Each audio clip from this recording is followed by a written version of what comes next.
Calafabcon, amoy nakaka-joyful.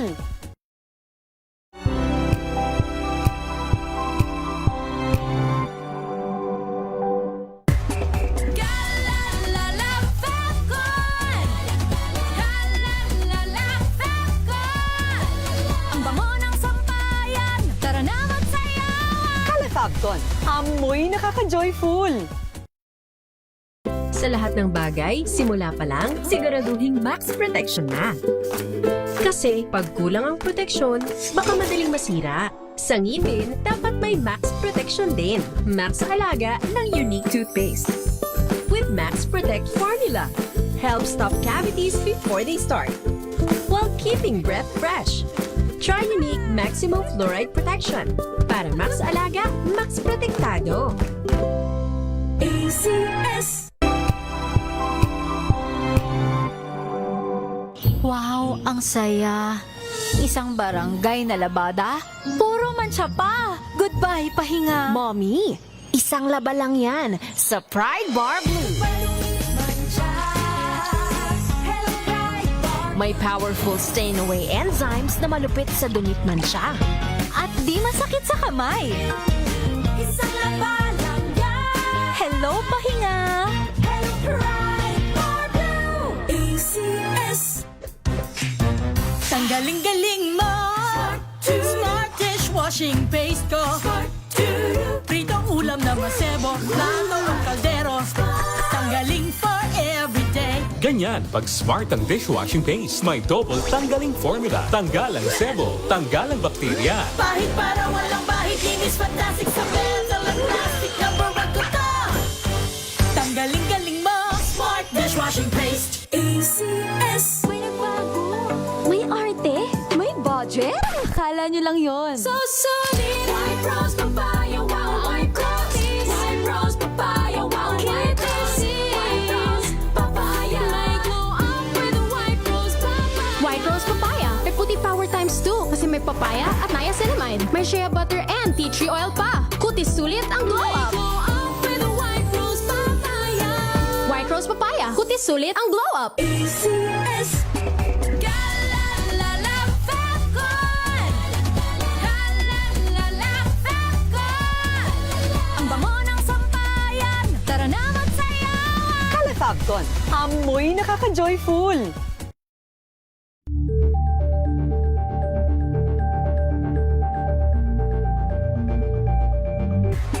Calafabcon. Calafabcon. Ang bango ng sampayan. Tara na magsayawan. Calafabcon, amoy nakaka-joyful.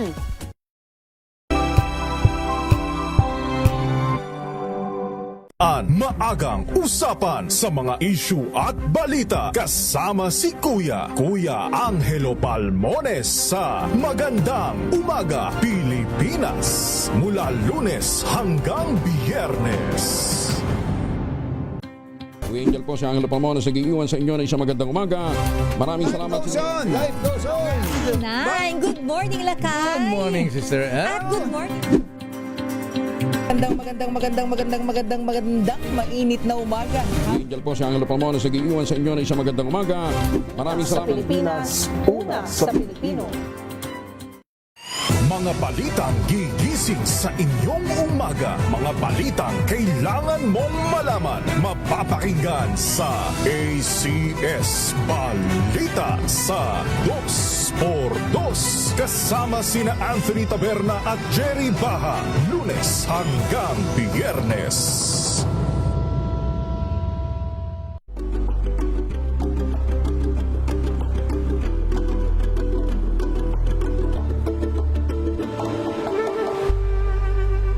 Alamin ang mga maiinit na isyung pambayan, mga balitang kailangan mong malaman, usapin sa pamahalaan, politika, ekonomiya at kabuhayan. Ito ang mga dapat mong malaman, pakialaman at pag-uusapan dahil kayo ang tinig ng mamamayan dito sa Damdaming Bayan. Live sa DZRH Radio, DZRH TV at DZRH Digital. Kasama sinalakay, Dea Leo Macalma at Elaine Apit. Araw-araw, Lunes hanggang Biyernes. Damdaming Bayan.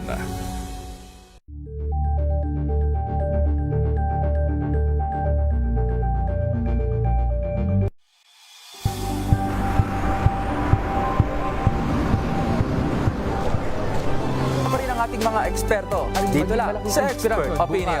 Ito ang The Better News. TNVS, trending and Isang show. kwento, iba't ibang anggulo.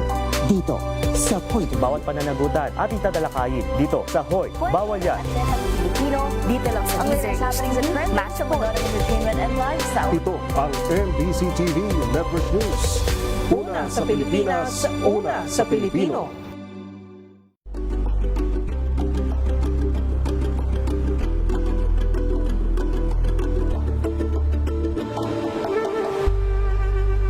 Tumunog na ang gandingan para sa kalikasan.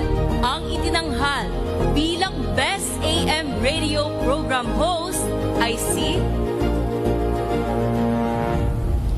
Cesar Chavez para sa special on Saturday ng DZRH.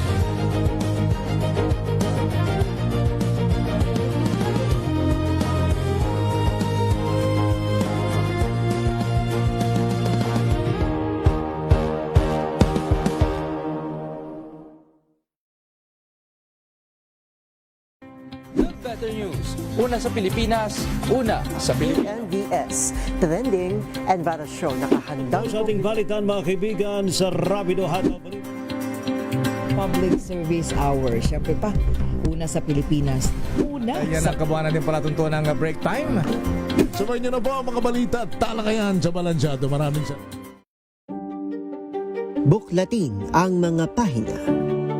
Pakinggan ang boses ng lipunan. Tunghayan ang mga issue mula sa ibang katayuan. Nakakalungkot kasi deserve ba namin ng ganito? Na hindi nila alam kung ano talaga yung kanilang mga karapatan. Yung gobyerno, tinulungan nila yung kanilang magsasaka. Pinapatahimik tayong lahat using various laws. Through education, kayang-kaya nating baguhin yung ganitong klaseng pag-iisip. Isang kwento, iba't ibang anggulo. Dito sa Point of View.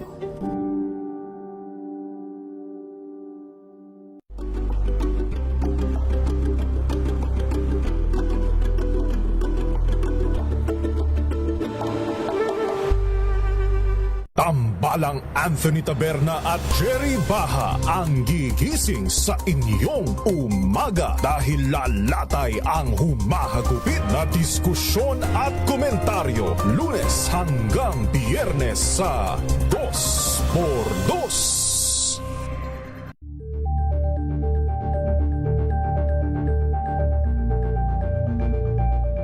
Ito ay bunsod ng naitalang 17 individual na ang kanilang naaresto. Metro Manila Development Authority o MMDA ang No Contact Apprehension Policy o NCAP sa Metro Manila. Sa ang ilang mga dokumento ay peke. Hindi rin legal ang employment na ipinangako sa kanila. Sa mata ng batas, mananagot ang sangkot at may sala.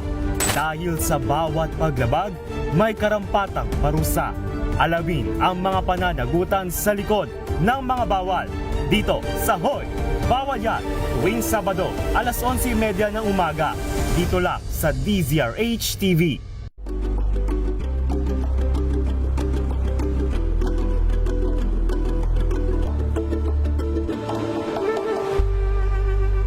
Tumunog na ang gandingan para sa kalikasan.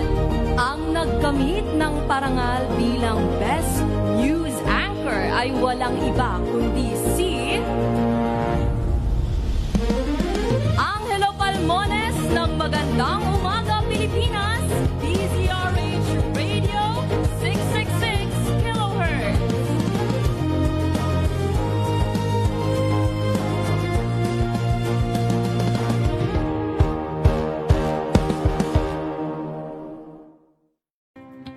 Samahan niyo po ako hanggang 7:30 ng gabi. DZRH Usapang Liga. Magandang gabi Pilipinas, Metro and Mega Manila, Nas Extension sa DZRH at RH2. Naray si Mayan At Kisses para sa Habson. DCRW, una sa Pilipinas. lalo na sa Pilipino.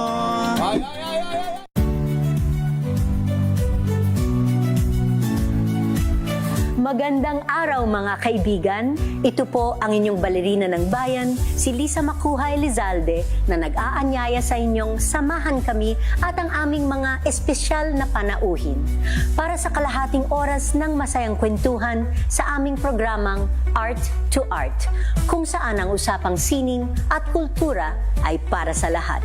Huwag kaliligtaan, tuwing linggo, alas 3:30 ng hapon, dito lamang sa DZRH Radio, DZRH TV, at via online streaming.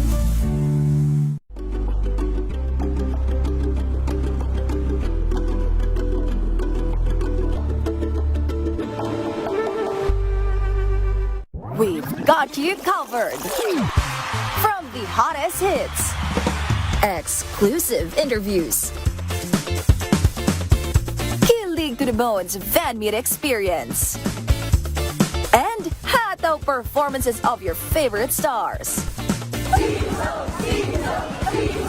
Saturdays, 12 noon, dito lang sa DZRH TV. Lunas, dahil sa inyong pagtitiwala, ang Lunas ay may extension na. Lunas Extension. Magandang gabi Pilipinas, Metro and Mega Manila. Ako si Eleni Bensal at narito ang programang Lunas Extension. And this evening, mapalad po tayo at sasamahan po muli tayo sa ating discussion ng ating pinagkakatiwalaang dermatologist. Welcome po natin none other than Dr. Grace Carol Beltran. Good evening, Doc. Magandang gabi. Magandang gabi sa iyo, Eli. Magandang gabi sa mga lahat na nakikinig sa atin ngayon. Ngayon, pag-usapan naman natin baldness o yung pagkakalbo. Tama po ba, Doc?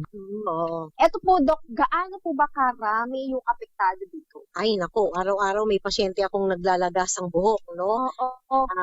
Kasi ang paglalagas ng buhok, maraming dahilan. Unang-una, yung pinaka-most common muna ang babanggitin ko, yung tinatawag natin na telogen effluvium. Ano naman yung cause niyan, Doc? Ang telogen, ang buhok kasi natin may 3 stages. Okay. Anagen, telogen, at saka yung destructive phase. Okay. Ngayon, yung telogen, kapag humaba itong stage na to, doon nagsisimulang paglagas yung buhok natin. Okay. Ano ibig sabihin, Doc, kapag humaba yung buhok natin, mas prone na tayo sa paglalagas ng buhok? Hindi naman. May mga trigger kasi ang telogen effluvium, usually stress. So yung lagi kong sinasabing puyat, pagod, galit, asar, miss, worry, number 1 cause siya ng telogen effluvium. Okay. Pwede din siyang lumabas sa mga taong nagsa-sudden weight reduction. Yung bang hindi kakain talaga, na halos wala nang kinakain. Nagka-crash diet. Yes, nagka-crash diet, yon pwede rin, no? Sa mga nanganganak, after 3 to 4 months after giving birth, yun, lalagas din yung buhok. Or 3 to 4 months after a very stressful situation like death of a loved one, kaya nagkasakit yung loved one, na COVID-19, yan, pwede rin maglagas ng buhok. Usually, anong part ng ulo, Doc, yung naaapektuhan dito? Ang telogen effluvium kasi diffuse, no? Which means na buong scalp ang pwedeng maapektuhan. Oo. Yun. Oo, yun. So, kapag ganun, halos yung buong ulo mo, luminipis yung hair. Kaya, kung dating hindi nakikita yung anit, ngayon bigla nang makikita. Correct, opo. Ang kadalasan mong simptomas to, kapag natutulog, kapag gising mo sa umaga, madaming buhok sa pilo mo, o kaya habang naglalakad ka, nalalakas yung buhok mo, kaya alam mo kung saan nagpunta yung tao, niya. Totoo yun, I'm not kidding. Yun, matitrace mo yung hair kung saan siya pumunta kasi nga nandun naglalagas. Lalo na kapag may kulay pa yung buhok nila, Doc, di ba? Talagang madaling ma-identify na sa kanya talaga nang galing. Oo, tama. Tsaka yung length of hair, no? Yes. Yung caregiver ko, meron siyang ganyan ngayon eh. Tapos, tawag dito, kapag ikaw ay nilagnat, kunyari na dengue ka, after 4 months, pwede maglagas yung buhok mo. Maraming trigger. In fact, some medications can trigger telogen effluvium. Okay. Yun. So yun ang isa pa lang. Diffuse hair loss, which is common among women, but also men could be affected. Ano naman po yung usualing dahilan, Doc, ng mga pagkalagas o pagkakalbo ng mga kalakihan? Isa ng mga kalalakihan yung tinatawag nating androgenetic alopecia or male pattern hair loss. Yon. Itong male pattern hair loss, mag-distinguish mo siya from other hair loss kasi ang unang nangyayari, lumalapad yung noo. Lalo na yung gilid, yung dalawang gilid dito sa noo, yun ang unang-unang tinatamaan. Tapos, biglang nipis na din yung gitna hanggang magsalubong sila dun sa vertex, yung pinaka mataas na point ng scalp mo. Opo. Kaya parang may paliparan ka dun sa, yung parang may airport dun sa... Correct. Yun ang male pattern hair loss or androgenetic alopecia. Pero merong counterpart yun sa babae. Ang tawag naman sa babae, female pattern hair loss. Yan. Ang kaibahan sa babae, hindi naapektuhan yung hair dun sa hairline sa harap. Mga around 1 centimeter to 1 inch na hairline nila sa harap, dun lang nagsimula yung pagkalbo. Sa lalaki naman, talaga buong hairline kasama, di ba? Yes. Yun ang difference. So, yun. Tapos, duminipis din yung tuktok. Opo. So, genetic yan. Ngayon, meron din tayo tinatawag na anagen effluvium. Siyempre, alam naman natin lahat yan, yung mga nagki-chemotherapy, yan, no? Premature, thinning yung kanilang hair bulb, kaya, yun, naglalagas lahat. Tapos yung isa pang common, yung pocknut. Yung pocknut naman, may mga tigbe 25 ka hanggang maging piso, hanggang maging sakit na ng mga bote, ang laki ng mga, yung patches mo ng pagkakalbo. Yun naman yung alopecia areata. Ang pagkakaroon naman, Dok, ng pocknut, hindi ba dahil yan sa pag nagkakaroon ka ng pigsa or pimple o di naman kaya kinain ng kuto, kinagat ng kuto yung anit natin? Hindi. Ang cause ng alopecia areata o yung pocknut ay immunological. Ibig sabihin, yung sarili mong katawan, dinadamage niya yung hair follicle dun sa particular places sa scalp mo, kaya naglalagas yung buhok. Kaya yun, may mga places na kung saan ka lang nagpo-pocknut. Alright. Pero considerin ba natin, Dok, na ang paggamit po ng matapang na shampoo, conditioner, or any chemical na ginagamit po natin sa buhok ay maaari rin pong sanhin ng pagkakalbo or pagkakaroon ng pagkapanot o pocknut? Yes, yung sobrang strong na chemicals, like for example, yung hair processing, shampoo, kasi yung shampoo naman, pag masyadong matapang, nagiging brittle yung hair mo, kaya nagpuputol-putol. Minsan, pag spray mo, hindi natatanggal yung root, pero nagbe-break siya dun sa along the hair shaft. Kaya iba naman yun, because of using strong chemicals. Minsan naman, nagda-dry yung hair mo, kaya mas madali silang mabali. Very brittle, kasi very dry. Alright. Contributory, Ito naman po sa mga kalalakihan, Doc, ang paggamit daw po ang pagsusuot ng sombrero is contributory factor din po sa pagkakalbo? Well, if you have genetic potential na meron kang androgenetic alopecia, kasi genetic nga siya, mas mapapabilis ng pagsuot ng masisikip na sombrero o kaya helmet. Kasi una-una yung helmet mabigat. So, nako-compromise yung kanilang circulation. So, ngayon, yung mga nutrition at saka oxygen na dapat makuha ng mga buhok na ito, ay nako-compromise. Kaya naglalagas yung buhok nila, kaya nagkakalbo. Opo. Eto pa, Doc, ang manipis na buhok naman daw po ba ay may mas mataas na chance na makalbo? Hindi naman. Yung pagkakalbo is not dependent on the, yung diameter bang tawag mo doon, yung thickness, opo. Not dependent, hindi siya dependent doon. Para naman yes. Kung manipis ang strands mo, hindi naman yun ibig sabihin na magkakalbo ka, no. Okay. Ito naman po, Doc, pag nagpa-skinhead daw po or pag nagpakalbo na yung lalaking may mataas na hairline or sabihin natin parang nakakalbo na nga po siya unti-unti, nasa lahi rin nila, maaari daw po bang hindi na tumubo yung kanilang buhok? Hindi naman. Siyempre tutubo pa rin, pero yung part kung saan yung kalbo, hindi talaga tumutubo. Kung kinamin niya yung buong ulo, hindi natutubo yung buong ulo. Siyempre tutubo pa rin yung hindi affected. Yung affected yung hindi tutubo. Pero kasi, the good news now is that, kahit na ano pang kalbo mo, meron na tayong magandang treatment. Ito nga yung stem cell na tinatawag. Yung stem cell, kahit na medyo, syempre, mas maganda kung bata ka pa na umpisan mo na yung treatment. Kasi talagang, very very fast yung growth kung bata ka pa, lalo na kung nagsisimula pa lang. Okay. Ngayon, kung medyo may edad ka na at malapad na yung area ng pagkakalbo, so you might need more than one treatment. Kasi syempre, hindi naman mako-cover ng isang treatment yung lapad nung pagkakalbo niya. Kaya, ang may advantage talaga, yung bata ka pa, nakapagpagamot ka na. At saka yung maliit pa lang yung affected area, nakapagpagamot ka na, stem cell. But the stem cell, you can use it for anyone with a balding problem. Okay. Pero, Doc, bago tayo magpunta sa stem cell treatment, what particular age nga po ba nang maaari itong mangyari? Sabi nyo, as early as possible, di ba? Habang bata pa, pwede na po maremedyohan. Yung androgenetic alopecia kasi, nung unang panahon, nung nag-aaral pa lang ako, sabi nila, usually ang affected yung mga nasa second decade. Ibig sabihin, 20 and up. Yung age ng, ngayon, ng androgenetic alopecia, bumaba na. Actually, first decade pala, ang earliest ko, is 14 years old. Yun yung pinakabata ko. Grabe talaga yun.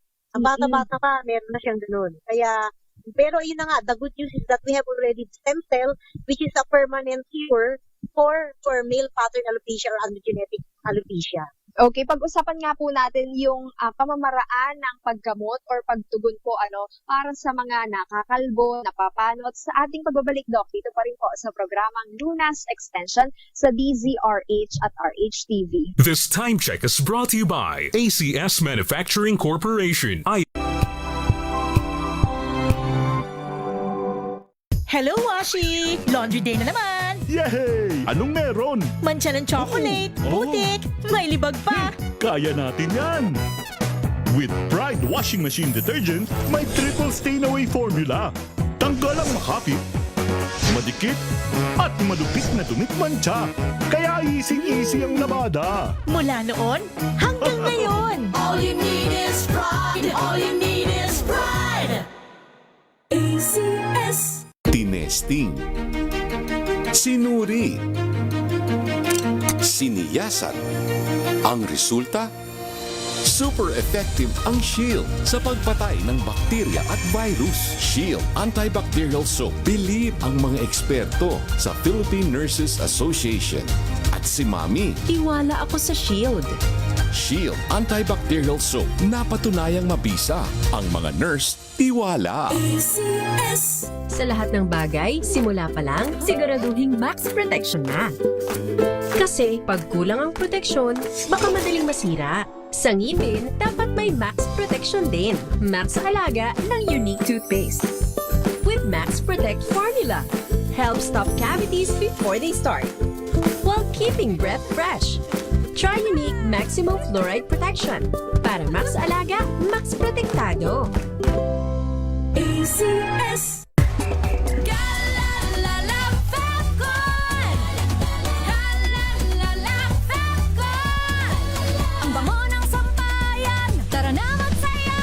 Kalafagton, amoy nakaka-joyful.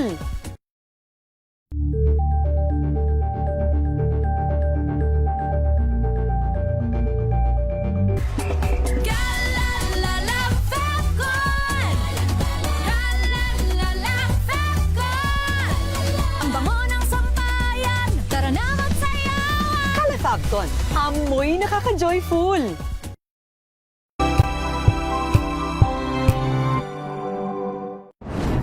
Kung good vibes ang hanap mo, dito ka na sa sigurado! Mula sa mga istoryang nagbibigay ng inspirasyon hanggang sa mga kwentong may dalang solusyon. Mga balitang pampagaan ang pakiramdam at pampaganda ng araw. Hindi lang ba sa good news, kundi the better news. Mula Lunes hanggang Biyernes, 1:00 ng tanghali sa DZRH TV.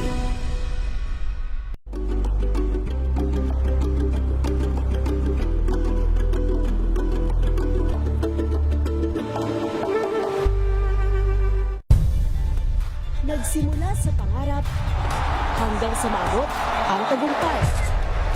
Iba't ibang kwento, iba't ibang mukha ng atletang Pilipino. Mas pinatindi, mas pinalakas, at mas pinaaksyon sa Match Point tuwing Sabado, 12:30 ng tanghali sa DZRH TV.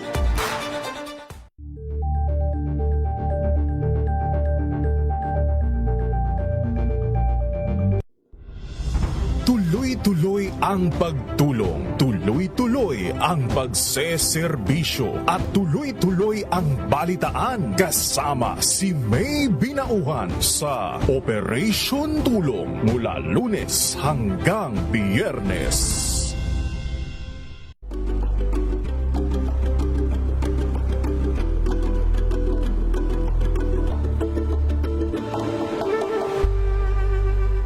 Maagang balitaan, maagang usapan sa mga issue at balita kasama si Kuya Angelo Palmones sa Magandang Umaga Pilipinas mula Lunes hanggang Biyernes.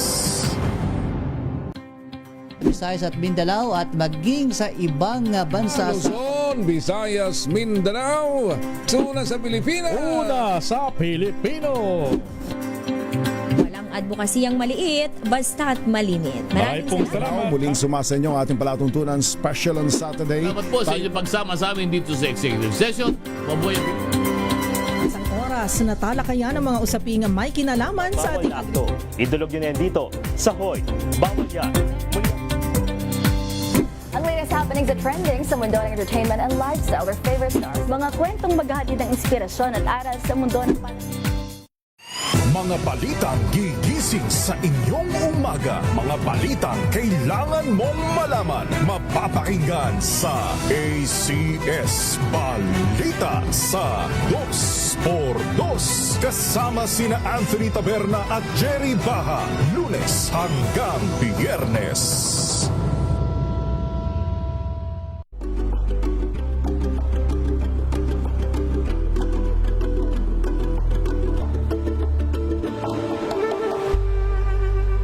Alamin ang mga maiinit na isyung pambayan, mga balitang kailangan mong malaman, usapin sa pamahalaan, politika, ekonomiya at kabuhayan. Ito ang mga dapat mong malaman, pakialaman at pag-uusapan dahil kayo ang tinig ng mamamayan dito sa Damdaming Bayan.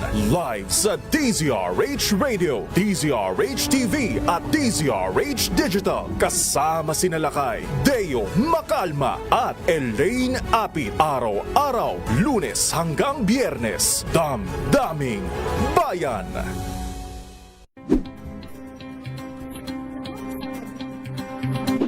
Discard. At maraming salamat po sa inyo na ang Agri-Ascenso hanggang sa susunod. 4:05 na po ng inyong paboritong programa ang DZRH Boom Balita ngayong araw ng Sabado. Sa programang Luna sa DZRH at RHTV at kapartner pa rin po natin ang Shield Bat. So, para pa rin po sa may mga katanungan tungkol sa ating discussion, maaari rin po kayong magpadala ng inyong mensahe sa ating Facebook page na Luna sa DZRH at Radyo natin FM. Baldness o pagkakalbo ang ating main focus ngayong gabing ito. Doc, bago po natin i-elaborate yung treatment, para nga po dito sa ating kondisyon na pinag-uusapan, may mga question rin lang po dito, Doc. Ang pag-shower daw po ng madalas o yung paggamit ng mainit na tubig sa pagligo ay contributory factor din po pala, Doc, ng pagkakalbo. Tama po ba? Kung sobrang init ng tubig na nilalagay mo sa anit mo, syempre naman, no? Makaka-damage ng hair strand, but maybe not the hair follicle. Hair strand lang. So, it can contribute to the lusterlessness of the hair at saka yung to the easy breakability of the hair shaft. Strand ng hair. Yun. Pero not necessarily too balding.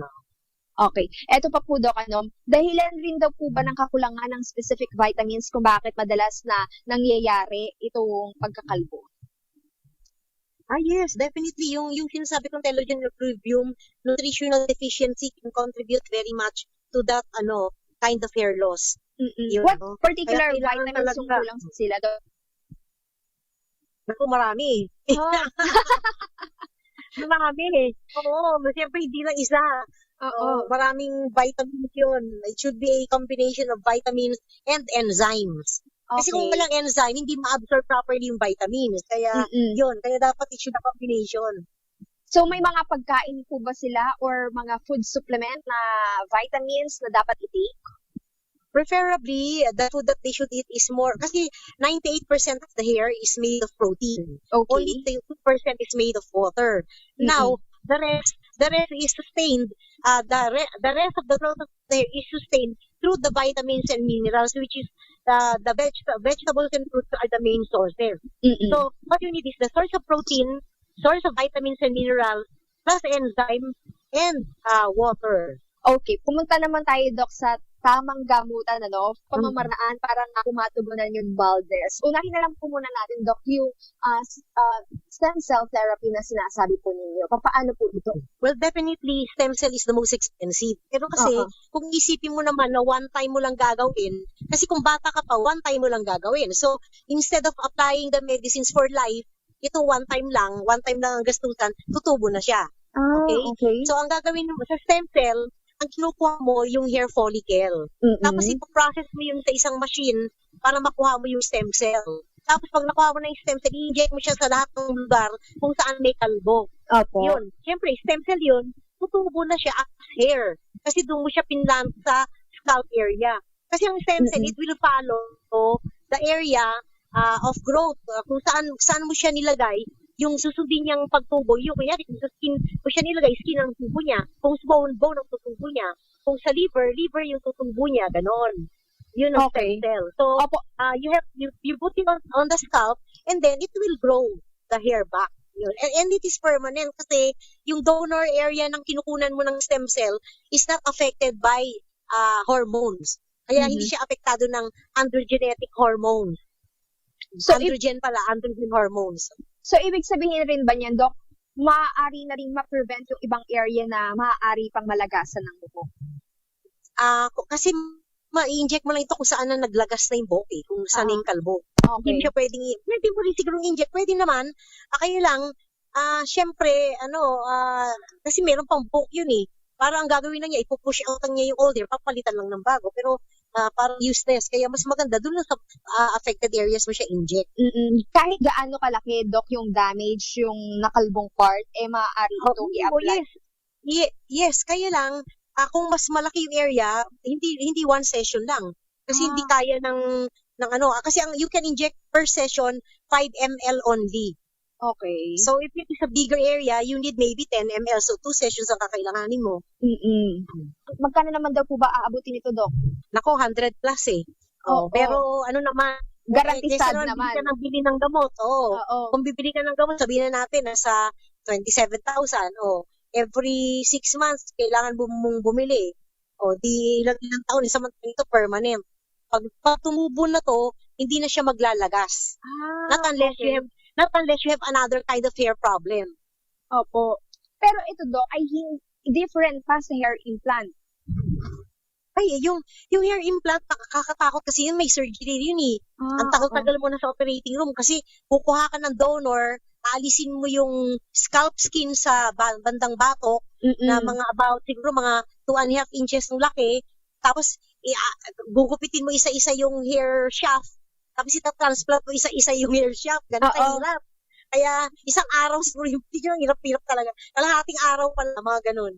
Yung procedure. Tapos hindi mo pa pwedeng paliguan agad. Nakabalot ng bandage yung ulo mo. Tapos 30% of those you implanted will fall off. Only 70% will grow. Ay, ganun. Dito sa stem cell, walang masasayang. Kasi in-inject mo siya lahat dun sa loob ng sa subcutaneous area at dermal area. So, wala masasayang. Gaano po katagal naman yung pagtubo ng hair nila? Yes po. Okay. Ang ginagawa ko kasi, sinasabayan ko ng gamot sa simula para mas mabilis. Usually, in 2 months time, nandiyan na lahat ng buhok. Kasing haba na ng hair length niya. Yung original hair niya daw. Hindi naman kaagad lang. Siyempre, konti-konti. It will take 0.34 millimeter per day. Yung growth ng 0.38, something like that, millimeter per day yung growth ng hair. Kaya, syempre, ganun, may waiting period talaga. Yes. Pero, Doc, meron rin ba itong maintenance na shampoo, specific wala. Oil na ipapahid? Wala talaga. Nothing. Unlike yung mga sa kinakabit na mga, yung mga weave, di ba? Yes. Hirap. Kailangan, kahit na naggegera na, kailangan ka pa pupunta doon sa lugar para ipagabot. Oo. So that is the most difficult part of those treatment, no? Kasi nga, kahit na bumabagyo na, lumilido na, pupunta ka pa kailangan para ipasyapo yung ulo mo. Oo. Pero Doc, yung pagtubo ng buhok natin sa procedure ng stem cell, kasing ganda or maaaring mas maganda pa dun sa kanyang original hair? Siyempre kasing original hair mo. Kasi yung original hair mo naman yung tin-transplant mo eh. Ay, ibig sabihin yung in-inject mo. Okay. The same hair as what you have. Bali, Doc, para kanino po ba itong stem cell therapy para po sa mga nakakalbo, ano? Kahit po ba may mga hypertension or diabetes, pwede rin pong sumailalim sa ganitong klaseng procedure? Yes, of course, no? It's for everyone. Kahit na may diabetes ka o meron kang, sabi ko kanina, isang hypertension. Hypertension, pwede. Kaya lang, syempre, kasi lang naman to, injectable lang naman to, hindi naman to hair transplant eh. Yes. Sa hair transplant kasi kung hypertensive ka, you need to control the hypertension first. Kasi ipupush yung mga pinlant mo, ipupush yun ng increased blood pressure. Ito wala. Yes. Very safe ito. Okay. At para naman po, Dok, sa mga nagtatanong, kung wala na naman daw po silang ganong kalaking budget, ano daw po ba yung maaari nilang gawing remedy, para po sa mga nalalagas o nakakalbo ng... Kasi depende nga kung anong klase ng paglalagas. So, yes. I mentioned around 5, no? In fact, more pa. Mas marami pang causes ng paglalagas. So, depende sa dahilan ng paglalagas, yung gagamitin na gamot ng bawat pasyente. Iinuman rin to, Doc? Bali, oral medication rin po kailangan? Lahat ng mga naglalagas ng buhok, meron talaga akong binibigay na oral medication. Kasi, first of all, you need to supplement, you need to give a supplement na para ma-ensure na talagang yung proper nutrition ay natutuha ng bawat hair follicle. Kaya you need to give mga supplements para ma-ensure na yung kanilang nutrition na kailangan nila ay maibibigay mo sa bawat pasyente na may naglalagas ang buhok. Para nga po muli sa mga gusto pong magpakonsulta at sumangguni po sa inyo ang inyong pong clinic address at ang inyong pong hotline number. Okay, ang number ko na lang ang ibibigay ko. My cellphone number is 0917-571-1992. 0917-571-1992. At yung landline ko ay 8401-8411. 8401-8411.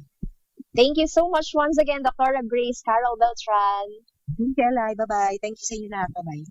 Pangalagaan po natin hindi lamang po ang ating katawan, maging ang ating buhok dahil ito ang tinuturing na crowning glory. At para nga po sa mga gusto pong magpakonsulta at nakakaranas po ng alopecia, baldness, maaari pong magpakonsulta sa inyong mga pinagkakatiwalaang espesyalista. Magkarinigan tayo hanggang sa susunod dito pa rin po sa programang Lunas Extension sa DZRH at RH-TV. Inyo pong nakasama, Ella Bensal, magandang gabi. Mga kalunas, hanggang bukas dito sa Lunas Extension. Sa loob ng 86 na taon, DZRH ang naging kaagapay ng mga Pilipino sa balita, sa serbisyo